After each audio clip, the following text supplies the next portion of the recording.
another area where we get obsessed with baddies, I guess, is this growing concept of cancel culture. So the idea that if somebody missteps or puts a foot wrong, perhaps casually, perhaps deliberately, particularly in political environments, they are, they're effectively cancelled. Their careers are over. They have to disappear into the night, never to be seen again, and potentially lose a tremendous amount as a consequence of that. Yeah. We've had a question from our audience about this, and I mean, I had a more general opener, which is just about the relationship between cancel culture and polarization. But the specific question from the audience is there a way to keep people accountable without cancelling them?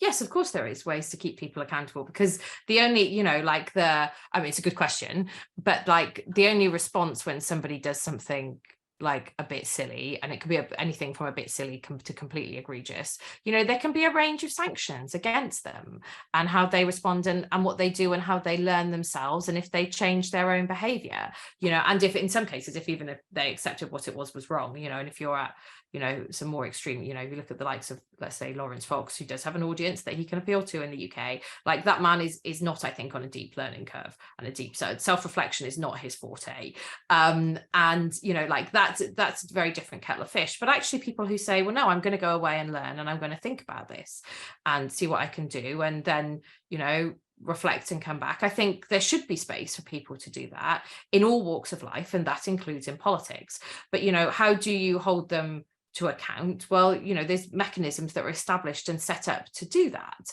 and that can include the formal ones, but within party groups or within Parliament, if it's on an issue, if you're looking at select committees or things like that, and through the media. Like you can, of course, there can be informal mechanisms as well. And I'm always interested in, how do you create an environment where it's easier for people to change their behavior and admit that they got something wrong?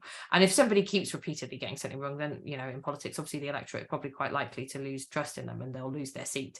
But you should be able to have space to correct things. There's definitely some particularly challenging elements to that, where it can be related to entrenched, or to use progressive parliament, sort of systemic issues. So I think some of the stuff about how people talk about their history can be very triggering.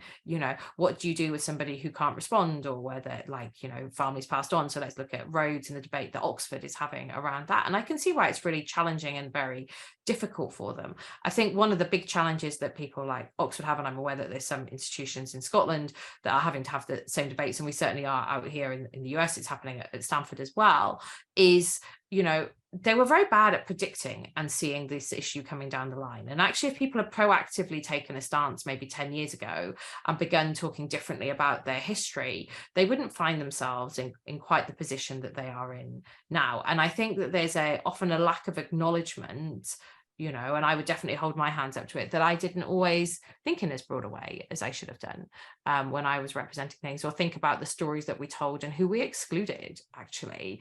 And I think it's right. I am a better person for being held to account for those things. And I'd hope other people could say that. One thing we do notice, because we've done quite a bit of digging in this on our polarization trackers, again, be about a week and a half, but I'm very happy to share all the stats with people down the line, is how people view if you have a right to offend, and where's the difference between being offensive and the consequences for that, or to have unpopular opinions and how they should be platformed or not platformed, and where do you draw your line? Like, there are very significant divides that exist in the population on that, generally actually on age-based stuff in that case, and a bit on politics. And I think that will be something that means that people who, I turned 40 last week, I have to grapple with these things.